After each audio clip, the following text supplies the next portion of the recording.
ನಾವು ಮೇಲ್ವರ್ಗದವರು ಅಂತ ಹೇಳಿದ್ದೀವಾ? ಮೇಲ್ವರ್ಗದವರು ಅಂತ ಹೇಳಿಲ್ಲ. ಆದರೆ ಇವತ್ತು ನಿಜವಾಗ್ಲೂ ಅಲ್ಪಸಂಖ್ಯಾತರ ಪರಿಸ್ಥಿತಿ ಹೇಗಿದೆ ಅಂತ ಹೇಳ್ತಾ ಇದ್ದೀನಿ.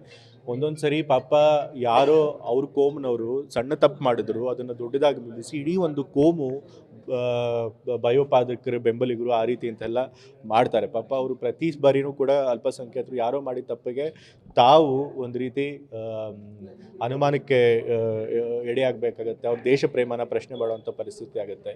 ಆದರೆ ಇವತ್ತು ಇಂಥ ದೊಡ್ಡ ಸೀರಿಯಸ್ ಭದ್ರತಾ ಲೋಪ ಉಂಟು ಮಾಡಿರೋರು ಇದ್ದರೂ ಕೂಡ, ಸದನದಲ್ಲಿ ಹೋಗಿದ್ರು ಕೂಡ ಅವ್ರನ್ನ ಮೋಟಿವ್ನೇ ಪ್ರಶ್ನೆ ಮಾಡದೆ ಅದನ್ನು ಮುಚ್ಚಾಕುವಂಥ ಕೆಲಸ ಮಾಡ್ತಿದ್ದಾರೆ.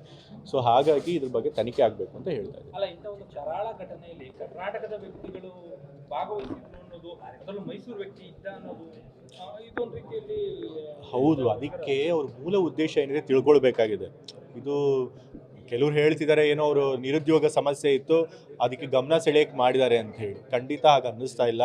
ಅವರು ಪಾರ್ಲಿಮೆಂಟ್ ಅಟ್ಯಾಕ್ ಹಿಂದೆ ಯಾವತ್ತಾಗಿತ್ತೋ ಅದೇ ದಿವಸ ಮಾಡಿದ್ದಾರೆ, ಚುನಾವಣೆ ಹತ್ತಿರ ಬಂದಾಗ ಮಾಡಿದ್ದಾರೆ. ಮತ್ತು ಕೆಲವು ವರದಿಗಳು ಕೂಡ ಬರ್ತಾ ಇದ್ದಾವೆ. ಈಗ ಯಾರು ಹೋಗಿದ್ರು ಪಾಸ್ ತೆಗೆದುಕೊಂಡು ಒಳಗೆ ಪಾರ್ಲಿಮೆಂಟ್ ಒಳಗೆ MP ಅವ್ರ ಕಚೇರಿಯಿಂದ, ಅವರು MP ಅವ್ರಿಗೆ ಮೊದಲಿಂದನೂ ಪರಿಚಯ ಇರೋರು, ದೀರ್ಘಕಾಲ ಪರಿಚಿತರಿರೋರು, ಮತ್ತು ಅವ್ರು ಸೋಷಿಯಲ್ ಮೀಡಿಯಾದಲ್ಲಿ ಕೆಲಸನೂ ಕೂಡ ಮಾಡೋರು ಅಂತೇಳಿ ಕೆಲವರು ಹೇಳ್ತಾ ಇದ್ದಾರೆ. ಸೊ ಹಾಗಾಗಿ ಅದ್ರ ಬಗ್ಗೆ ತನಿಖೆ ನಡೀಬೇಕು.